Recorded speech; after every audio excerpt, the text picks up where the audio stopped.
My name is Nizan Shaked, and I'm the professor that taught the Art 390 Exhibition and Curatorial Practices class.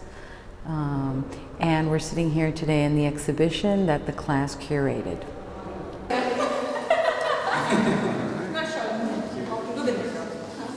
Okay, and what's everybody doing with the show? Names and what you're doing? I'm Matt Brigator, and I'm the principal curator of this show. Okay. I'm Christina Dobzowitz, and I'm the director of the show. My name is Anthony Crawford. I'm a communications liaison. Jamie de Guzman, public relations. Gerson San Juan, writer and installation crewman. Susan Carter, assistant director. Charlotte Neo, registrar. Victoria Colley, assistant PR. Budget and right hand. I'm Donald, the assistant curator of the show. All right. And we'll get the other, congratulations. This is real nice. Nicely done. They did everything from putting up the exhibition, from planning and to executing all the way through, and now they're going to deinstall it, so they're going to experience the entire cycle of an exhibition all within the course of one semester, which is not a realistic period of time.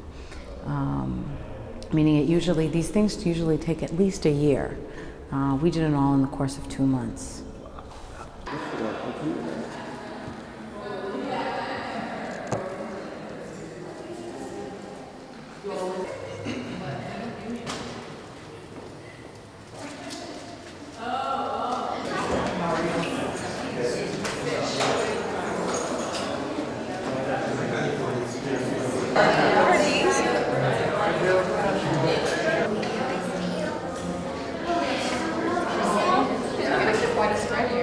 Put a color layer underneath and I just erased it.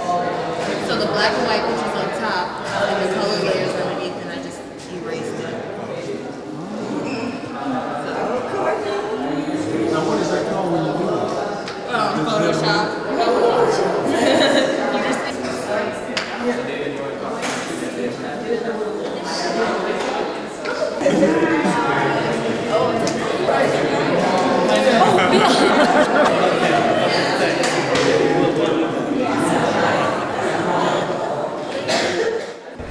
Well, the thing with exhibition curating that there is a little bit of theory out there, and you can read about it, but until you actually do it, you don't understand what it really means. How the administrative component is integrated into the concept of the exhibition and its execution. So you just can't teach these things without actually doing them. The students decided to not have labels on the walls, rather to have the exhibition brochure, have it function as, a walkthrough image list or guide.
people from the theater department who do performance actually submitted their work to the jurying process.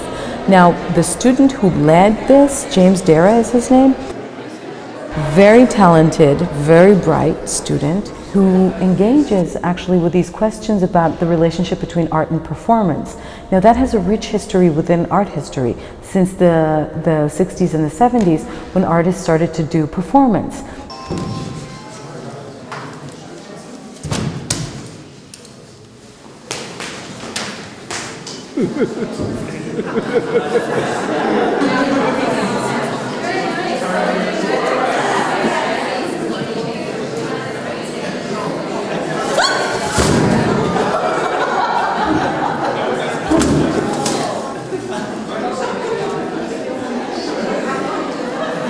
The performances turn into these very engaging events, and then the viewer is then left with the ephemera, and then if they want to know more about it, they can read in the brochure.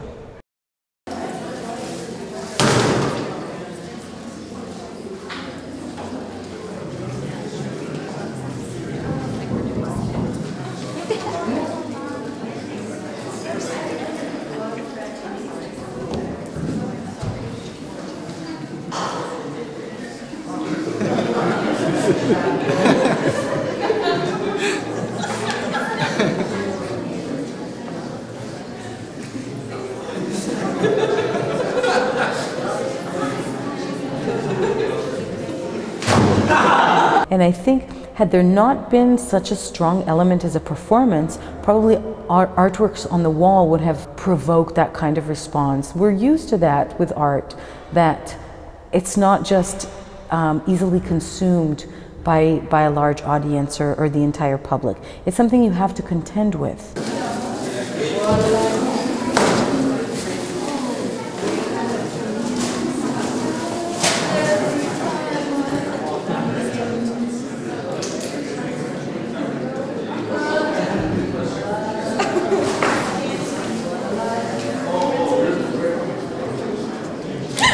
And some artworks they're actually intentionally provocative.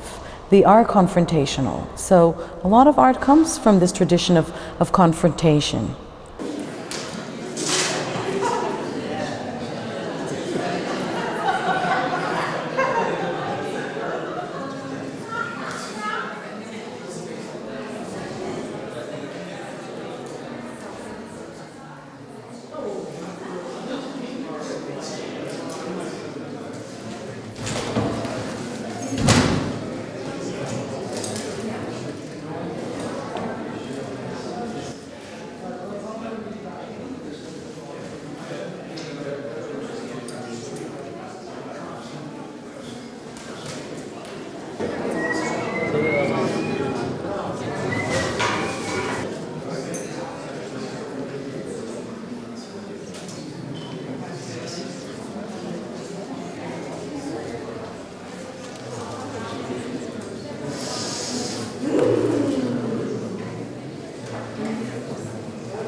we're in what is called the White Cube, the contemporary style gallery with the white walls and clean, clean floors that sort of function as a blank space and foreground the artwork.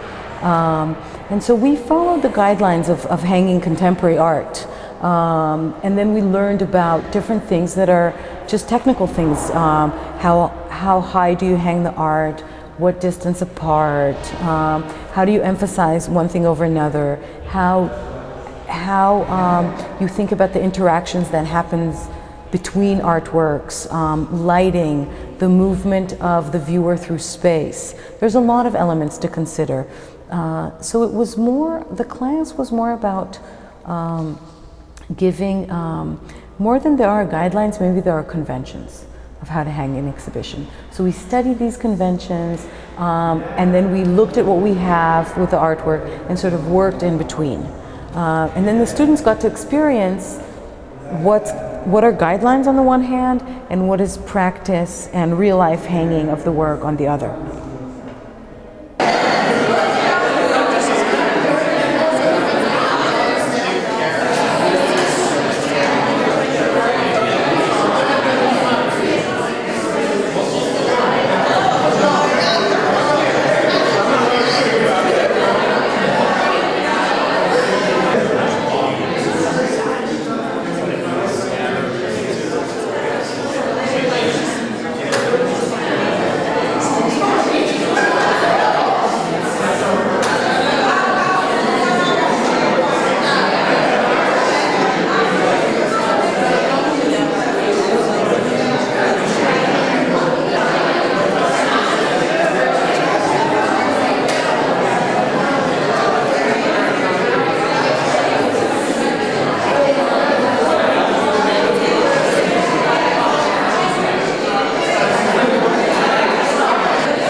Hmm.